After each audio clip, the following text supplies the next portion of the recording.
Now, the loss of millions of trees to ash dieback disease threatens to have a dramatic impact on our landscape and wildlife, according to a new report. Well, the southeast and East Anglia are the worst hit areas, but it is spreading, and within a generation, sadly, every tree could be wiped out. But the Woodland Trust is fighting back. A tree growing pilot is being targeted at 5 counties, including Kent and East Sussex. Sarah Saunders now on the battle for the ashes. The ash trees in this woodland at Hucking near Maidstone are already succumbing to the fatal disease which conservationists warn could wipe out swathes of our landscape.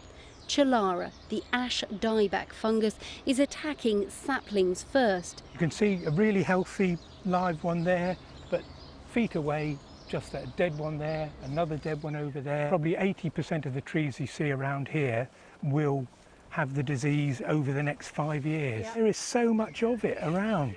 Ash is one of our most common native trees, and the experience in Europe where the disease came from in the early 90s is that probably less than 10% of the ash population will remain unaffected by the disease. After mapping 280 million trees across England and Wales, the Woodland Trust is warning of the impact of the disease on the 12 million ash trees outside our woods in the wider landscape, whose loss could prove disastrous for wildlife. Yes, that's about probably 40 years old, and you can see the crown is looking really thin. And it looks like that could well be ash dieback there. It's a shame to see such a mature tree succumb, actually. Absolutely, that's one of the biggest ones I've seen in the woodland so far, so Really? A real shame.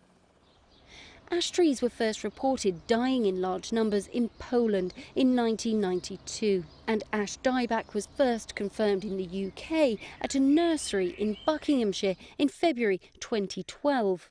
But since then have spread widely across the UK, with the east and southeast worst affected. It cannot be cured or eradicated, only managed.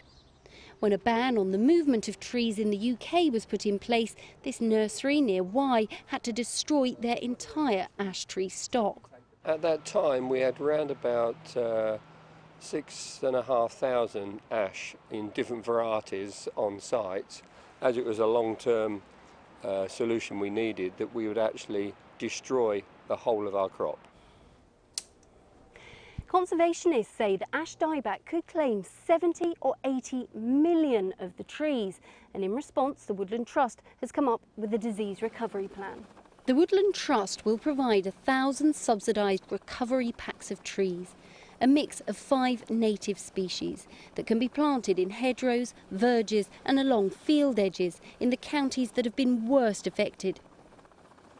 What we're trying to get people to do is to try and compensate for that loss that's going to happen by planting more trees, but a much wider range of species. It's part of a multi-million-pound investment aiming to plant new trees in place of the doomed ash tree population.